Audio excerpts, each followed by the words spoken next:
let me say this to the men. When you go to the mirror as a married man and you look in the mirror, what do you see?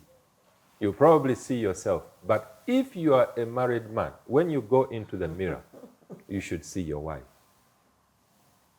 Because it's not about what do you want from your wife. It should be, what should I give my wife? How can I make her better? You have to make her better. How can I make her life simple? How can I create more security for her?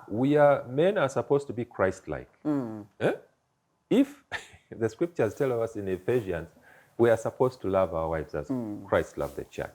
Christ is forgiving. Christ gives you a second chance. Christ will mold you. So if you're in a marriage and you are only seeing bad things, your wife can't do this, your wife can't do that, and yet you love her, I tell you, go back to the beginning. Because the beginning says that one, you're in the presence of God, wisdom, like I said, knowledge and understanding, and you are working. It says work. That's the dominion you're supposed to be. If you are not in the presence of God and you are not working, you are not going to be able to have a woman as a wife. Because it's after that when God said, now it's not good for man to be alone. After making sure that the beginning was good. So you want a companion, but you want a rag for a companion. Yeah. You don't want a person who thinks and has a mind, or challenges you. You want a person who is like dormant. Well, you're and taking is her doing as a nothing. lesser being. She's Exactly. not a lesser being. Exactly. We are equal, and that's where men don't understand it. The woman has the same spirit of God as you.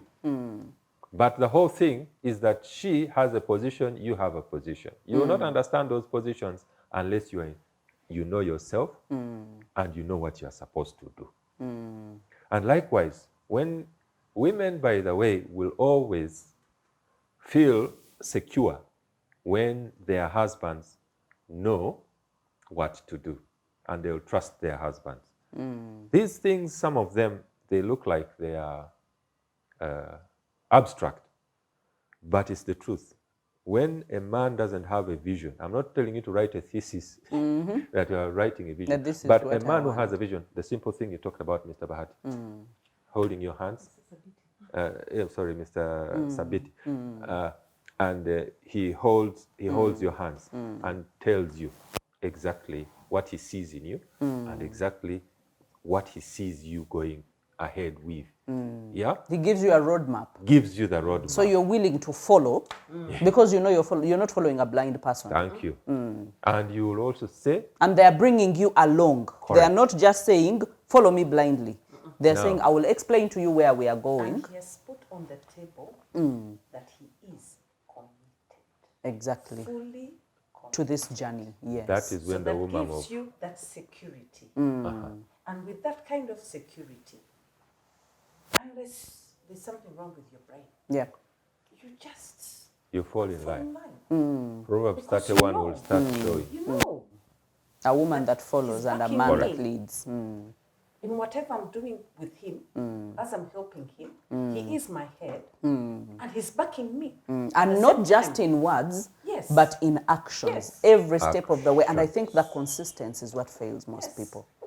That today they will learn the principles. Definitely, if you learn something, you try and error, you keep trying. But so many people lack the consistency of, I will do something good today. For example, when people come, and I think you've seen so many married couples, when they come, you go through, talk about the dynamic. 1 week, the marriage is okay. And the following week, they go back to default settings. And so they continuously pile up stress and being tired, because then every time they have to come back to square zero to build again or to start again. After exchanging words, after, bumping into each other. So I think the exhaustion is also causing a lot of problems in marriages. I don't know whether you've seen that firsthand in the different marriages. And you see what also causes that? When we are uniquely different, when you come as a man, it took me time also to learn. I would think like a man. When I'm trying to deal with my wife initially, I would try to deal with her like a man. Say, why doesn't she see what I'm seeing? We have different languages. God has created us different dynamics in us. Yes. So you have to understand what does my wife need? What does she need for her to be the perfect or to become a better woman? One, we need to listen. For a man, by the way, it's very difficult to listen. One time, I used to tell my wife, early in the day, she'd be telling me, you know, Monage, this is what happened, blah, blah, blah. I'm in the bed. Within 2 minutes, I'll be sleeping. It's hard for us to concentrate and listen. But as a man, when you know that a woman's need is for you to communicate, now you force yourself, yes, you make it, you purpose it. You train yourself. Train myself. What is she saying? Because when I hear, then I'll be giving her satisfaction. And we know when you're not listening. Yes. And many times. Even when you're saying, we know when you're not listening. You don't know. We can switch off in a second. I'm telling you.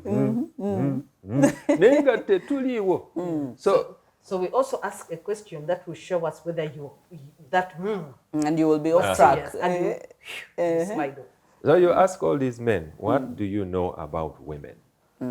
What are the needs of women? Zero. It's what do I need from a woman?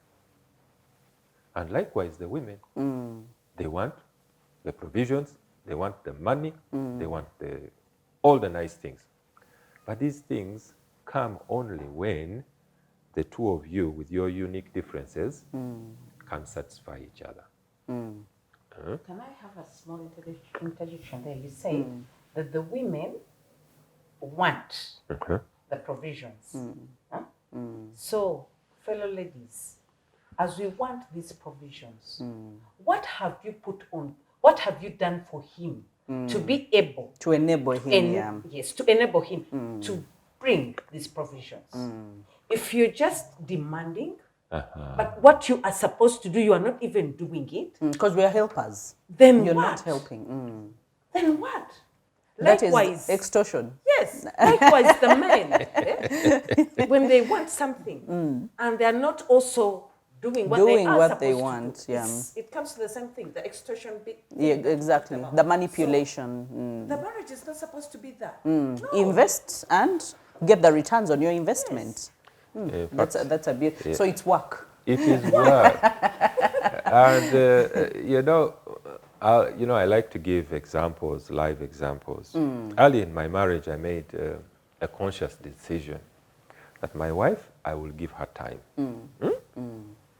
And my friends, I had many friends, they used to sometimes tease me. Omukazi yamuwasa, yetaga visa to get from home, tight marking, bichi. But I made it intentional. She can tell you. You knew what you were building. Yes. And I was surrounded by her friends, by the way. I was there, Mwami. I was there. They would talk their things, women things. Bamboo zako, hey, how was your day? What? Then they go into to their women more. chatter. But what it created the building blocks slowly, trust, whatnot. And by the way, I was a very strong football supporter, SC Villa. And whether it was raining or what, I would be going to the football stadiums. But I stopped. Why? Because I know, or at least I knew. You made an intentional decision. Intentional. I said, okay, football is nice, but the relationship with my wife is even more important. And along the way also, she had to do her sacrifices. She knows. So you have to make an intentional effort. It's not a perfect, everything is not in perfection all the time. 30 years later, I'm still learning this beautiful woman, how to treat her. And do I fail? Sometimes I fail. But the outcome, I can see the cake. The beautiful yes. Black Forest. This time you got the ingredients right. Yeah.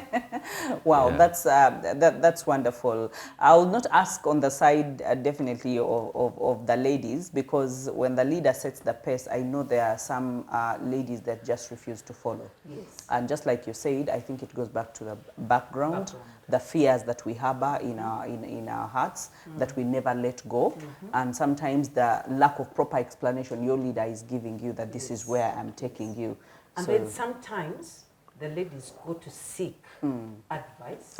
From the wrong people. From the wrong Then it people. makes the Spiral into oh my god, we cannot have enough of this conversation, but I would want you to give your best advice, especially to the people that are on the brink, at the edge. You know, when someone is standing at the edge and anything can push them over, and they have made up their mind that anything slight that happens, I'm out of here. I want us to speak to those people. let me be the first to give my conclusion. So, dear listeners, something we should take note of is that we need to know the root cause. The root cause, not the symptoms. The symptoms that we talked about, which are infidelity, the finances, the communication, the arguments, the unrealistic expectations, no intimacy in the relationship, the abuse, all those are just symptoms. So we need to know the root cause. Once you know the root cause and you deal with the root cause, then healing will kick in. You've said that you talk to these people, 1 week, they seem to be working it out, and then the other week, they're falling out. Because they were treating the symptoms. They were not dealing with the root cause. So we need to get to the root cause. So that when we get to the root cause, because when you haven't got to the root cause, then there's no rest for your soul. That's what causes a problem. And then that trust that is broken, building it up becomes Very hard. very hard. But we have to remember that even when the Lord, when God looks at us, you are saying you're a Christian. And you know that you as a Christian, you are a sinner. And the only way you are accessing God is through Jesus Christ. Because the Lord, God looks at us and is seeing the Lord Christ in us. Is Christ in you? So that God can handle your issues well. So when you're looking at your spouse, can you see yourself in your spouse? Can they see you in your spouse? He said, when you go in the mirror, you look at the mirror, who are you seeing? You have to see the reflection of your spouse. When God looks at you, is he seeing the reflection of Christ in you? So we need the root cause. Then when we get to the root cause, we shall be able to deal with the unhealthy behaviors in our lives. That are causing the havoc. Yes, they're the ones that are causing the havoc. So you need to get to that root cause. Wow. Yes, over to you. Thank you very much, Bahati. There's no substitute for knowledge. Whatever you do, there's no substitute for knowledge. I talked about the cake and the recipe. You must know the recipe. So I want to give hope to those people who are out there. And we need you to stand tall, especially the Christians who are struggling, because I can speak the Christian language to you. And if you have ears to hear and your heart is open, there's an opportunity for you to get knowledge. It's not lost. You can go back with your spouse and deliberately say, let us get knowledge. Because you started from a place where there was no proper knowledge. So, truth is from the source. There's no other place where you'll get the truth. The truth is from the source. And likewise to those young people who are also preparing to enter, it's an opportunity to reflect. Bringing somebody into your life is one of the most important decisions you'll ever make in your life. So bringing the wrong person into your life can be disastrous. Remember, divorce is not God's idea. It is man's. He hates divorce. Therefore, if he hates divorce, remember, he created knowledge for you to walk on where you'll have a great marriage. Marriage is a beautiful place. And we need marriage in this day and age when the house of God is under attack. To be enjoyed, God bless you. No? Yeah, marriage And we need you to be able to step up and take on the mantle and be able to lead, just like I did. The good marriages out there should come out and start screaming on the mountaintop.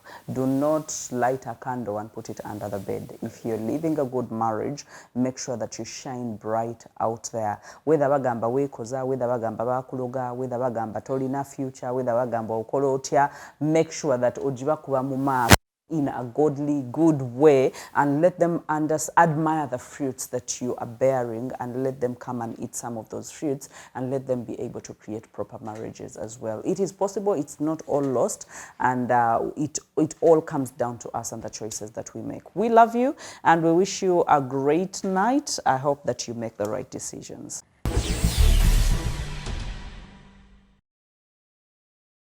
Okay, so it wasn't as hard as I actually thought, because if you have the right people talking about marriage, and not from a perspective of just having information, but living the life, okay? I know the sacrifices they have made and the things they have shared with us. Those are some of the things that we need to take into our marriages and be able to reflect and evaluate and find. It's not a copy and paste, you can't do that, but find a better way how you can do it. Find knowledge, okay, and be able to understand what God's view about marriage is, and then create a better life for yourself, and seek to create safety, seek to grow with someone. Don't seek to just abandon the ship when things, become so hard. So I believe that from that we can be able to do a lot more. And thank you so much to Mr. and Mrs. Balo, and then Merapi on the clothes right in Bugolobi above Kenjoy Supermarket. You'll find them all your corporate wear, dinner dresses, and changing dresses. You will find them there. They have amazing pieces. And to the crew that put this beautiful show together, thank you so much, Creative Table, the control room, and the producer. You're doing an awesome job. So thank you guys. Have a blessed night.